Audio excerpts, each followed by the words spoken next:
हमें मालूम है कि आपने किस प्रकार का विकास किया।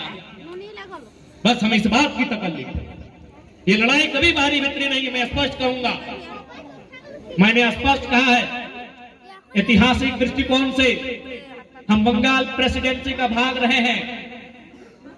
बंगाल हमारा बड़ा भाई है, बिहार हमारा मंझला भाई है, उड़ीसा हमारा संजला भाई है, और उस हिसाब से झारखंड छोटा भाई है। तो हम छोटा भाई ये आपसे अधिकार चाहता है कि हमें जो हिस्सा मिला है जमीन का टुकड़ा, उसमें आपकी दखल अंदाजी ना हो। बस हम इतनी सी बात समझिए, बस इतनी सी बात समझिए। कोई लंबा चौड़ा बात करने का बात ही नहीं है। पश्चिम बंगाल के पास 88,752 वर्ग किलोमीटर है, बिहार के पास 94,163 वर्ग किलोमीटर का जमीन है, उड़ीसा के पास 1,55,707 वर्ग किलोमीटर है, झारखंड के हिस्से में सबसे कम 79,714 वर्ग किलोमीटर है। श्रीमान आप वहां काहे नजर गड़ा रहे, वहां काहे नजर गड़ा रहे भाई? हमारा जो हिस्सा मिला है वहां अधिकार की बात कर रहे हैं। ये बाहरी भीतरी की लड़ाई बिल्कुल नहीं है। हम खुले मंच पर सब कुछ डिबेट के लिए आमंत्रित करते हैं। ये कौन सा तरीका है भाई कि झारखंड जब अपना अधिकार मांगे तो बाहरी भीतरी की बात? अरे बंगाल उड़ीसा के लोग बिहार में भी रहते हैं, क्या बिहार में नजर गड़ाएंगे? बिहार के लोग बंगाल में भी रहते हैं, 25 लाख 20 लाख रहते हैं, क्या वहां मांगेंगे अधिकार? उड़ीसा के लोग भी बंगाल और बिहार में दोनों जगह रहते हैं, क्या मांगेंगे? नहीं मांगेंगे। इन्हें सिर्फ झारखंड चाहिए, बाबा जी का ढाबा, छोटा भाई है, मासूम भाई है, इसको लुटना है। क्या बिहार के लोग बंगाल में नहीं है? हाल ही फिलहाल लगभग 15 लाख के आसपास रहते हैं, वहां आपने कभी नहीं मांगा भोजपुरी महंगाई की मांग किया, वहां कभी सड़कों पे आंदोलन करने नहीं निकले। क्या बिहार के लोग महाराष्ट्र में नहीं रहते हैं? आपने कभी बाल ठाकरे के प्रदेश में मांग ही नहीं किया कि यहाँ भोजपुरी महंगाई को मान्यता मिले। क्या बंगाल के लोग चेन्नई में नहीं रहते हैं? क्या बंगाल के लोग कर्नाटक में नहीं रहते हैं? क्या आपने वहां कर्नाटक में अपना पहचान, अपना अधिकार कुछ मांगा? नहीं मांगा। सबको झारखंड चाहिए, क्योंकि झारखंड राजनीतिक रूप से कमजोर है। उसी राजनीतिक कमजोरी को मजबूती करने के लिए हम आए हैं, संदेशा वही लाए हैं। ये कोई बाहरी भीतरी की लड़ाई नहीं है। कौन सा बाहरी भीतरी की लड़ाई भाई? 1912 में बिहार अलग हो गया बंगाल से, आज तक दावा नहीं किया बंगाल के किसी एक टुकड़े में। आज झारखंड में देखिए, आपने धनबाद में कब्जा किया, रांची पे कब्जा किया, बोकारो में कब्जा किया। वाह रे भाई, और आप ही कहते हैं ना श्रीमान कि 12 बीघा में पुदीना बा, तो जाए ना बड़े भाई पुदीना की चटनी बनाइए, कहे यहाँ डिस्टर्ब कर रहे हैं? आप ही कहते हैं 12 बीघा में पुदीना बा, तो जाइए पुदीना की चटनी बनाइए। हमारी मिट्टी को रहने दीजिए जैसा है, और हम तो मिट्टी खा के रहते हैं, हम मिट्टी खाते हैं, आपको पता होना चाहिए। गिरिडीह में पिरटार प्रखंड है, वह कुड़को गांव है, वो सादा मिट्टी मिलता है, बहुत फेमस है। हमारी दादी आज से 20 साल पहले कम से कम प्रत्येक दिन 1-2 टुकड़ा मिट्टी का खाती थी। भाई हमारा जमीन खाली रहने दीजिए, हमको मिट्टी खाने दीजिए, आपको आपकी जमीन, आपकी विरासत, आपकी नौकरियां मुबारक हो। काहे हम पे दोहन कर रहे हैं, काहे हम पे अतिक्रमण कर रहे हैं भाई? हमारी लड़ाई कोई गलत नहीं है, और हमारा स्टैंड भी क्लियर है कि हम बाहरी भीतरी की लड़ाई नहीं है, कि झारखंड में झारखंडियत की लड़ाई है। लगभग 12 लाख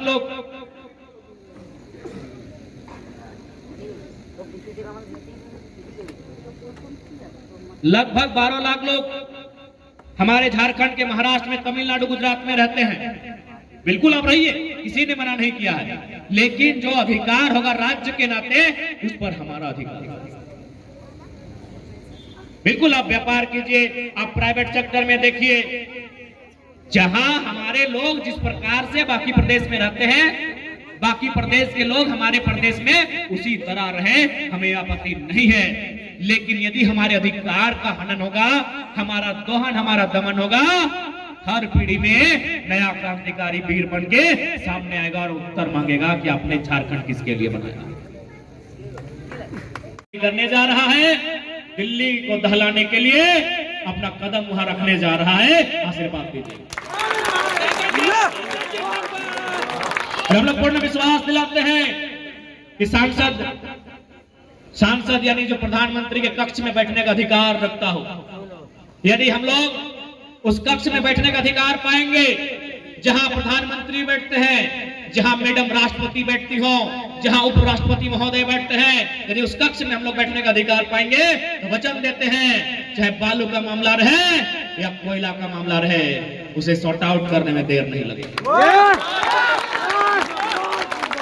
अरे हम लोग कुछ नहीं है। मैं आज कोयलांचल की धरती में बैठे लोगों को बताना चाहूंगा, जो लोग अगर हम पे सवाल जवाब करते हैं, जैसा कि दादा बता रहे थे, आज हम लोग कुछ नहीं है, लेकिन आज कहीं भी आप पता कर लीजिए, अखबार के पन्नों पे पता कीजिए, आज के डेट में हम लोगों ने मात्र 6 महीना में 12 करोड़ 37 लाख रुपया मुआवजा दिलाने का काम किया है। अगर दिल्ली पहुंच गए तो 12 करोड़ 1200 करोड़ होगा ना, कहां होगा आपको पता होगा। आज हम लोग कुछ नहीं है। किसी जीएम के दफ्तर में जाते हैं, जीएम बाप बाप करता है। वीडियो सोशल मीडिया में मिल जाएगा। हम लोग फेंका फेंकी बात पे विश्वास नहीं करते हैं कि आके कुछ भी बोल के चले जाएंगे। वो वीडियो मिल जाएंगे आपको सोशल मीडिया के प्लेटफॉर्म में। जब हम टेबल पे बैठते हैं, जीएम के जब तक बैठते हैं, एसी का हाई बहुत रहता है, पसीना छूटने लगता है। आज हम लोग कुछ नहीं है और इनकी हालत खराब है, इनके पेट में दर्द है। अगर हम लोग को सदन में अवसर मिलेगा, कोयलांचल में हुए जुल्मों का पाई पाई हिसाब लेने का काम करेंगे, ये हम लोग विश्वास दिलाते हैं। बिल्कुल सबसे पहला चर्चा होगा, कलकत्ता हेडक्वार्टर नहीं होगा। विनय दा, कलकत्ता हेडक्वार्टर नहीं होगा, ये पहला चर्चा होगा। पहला चर्चा सदन में यही होगा, कलकत्ता हेडक्वार्टर नहीं होगा, हेडक्वार्टर धनबाद होगा। सबसे ज्यादा कोयला धनबाद देता है, धनबाद हेडक्वार्टर होगा। और अब तक जिन्होंने जमीन दिया है, हेडक्वार्टर भी धनबाद होगा। अबरू छबरू गंगा पार अब नहीं भैया।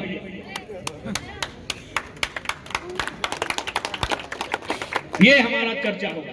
आज तक उस चर्चा पे कोई पढ़ना नहीं चाहता है। पता है क्यों नहीं पढ़ता है? सबको 4 लाख 5 लाख रुपया बांधा गया है, एक एक को कंपनी से, एक एक को फैक्ट्री से बांधा गया है। और ऐसा नहीं कि हम तक ऑफर नहीं आया है, अरे हम तक तो बहुत बड़ा ऑफर आया है। इसलिए गिरिडीह और धनबाद लोकसभा दोनों अभी साइलेंट है। क्या सोच रहे हैं आप? छोटा बच्चा जान समझ के क्या सोच रहे हैं आप? छोटा बच्चा जान समझ रहे हैं? दिल्ली इंतजार कर रहा है हमारा, बड़ी बड़ी पार्टियां इंतजार कर रही है, बच्चा आजा हमारे झोली में। दोनों सीट साइलेंट मूड में। क्या लग रहा है आपको? खाली बस अभी टेलीफोन घुमा दे, सर जी हम इंडिया से एनडीए से कहीं से खाली बोल दे कि हम आना चाहते हैं, रातों रात हमारे गांव की गलियों में एक नहीं 1000 स्कॉर्पियो में खड़ा होकर बोलेगा आइए बाबू टिकट अभी फाइनल करते हैं। लेकिन उससे क्या मिलेगा हमें?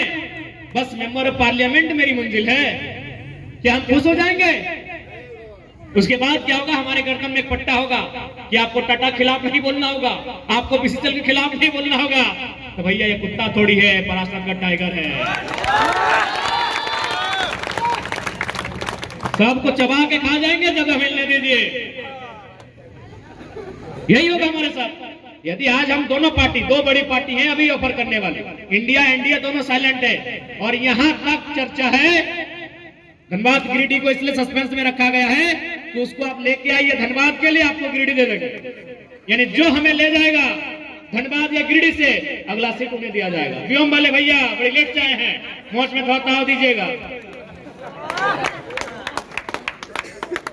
लेकिन बदले में क्या मिलेगा? 2,91,000 की सैलरी, एक पेंशन। क्या 2,91,000 सैलरी हमारी मंजिल है? नहीं। आज करोड़ों झारखंडियों के दिल में जो मेरा स्थान है वो हमारी मंजिल है। हमें उस मंजिल को पाना।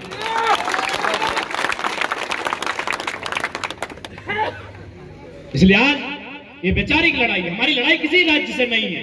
हमने स्पष्ट कहा, पश्चिम बंगाल हमारा बड़ा भाई, बिहार हमारा मंझिला भाई, उड़ीसा हमारा संझिला भाई, हम छोटा भाई हैं। छोटा भाई अपना अधिकार मांग रहा है, बस इतनी सी।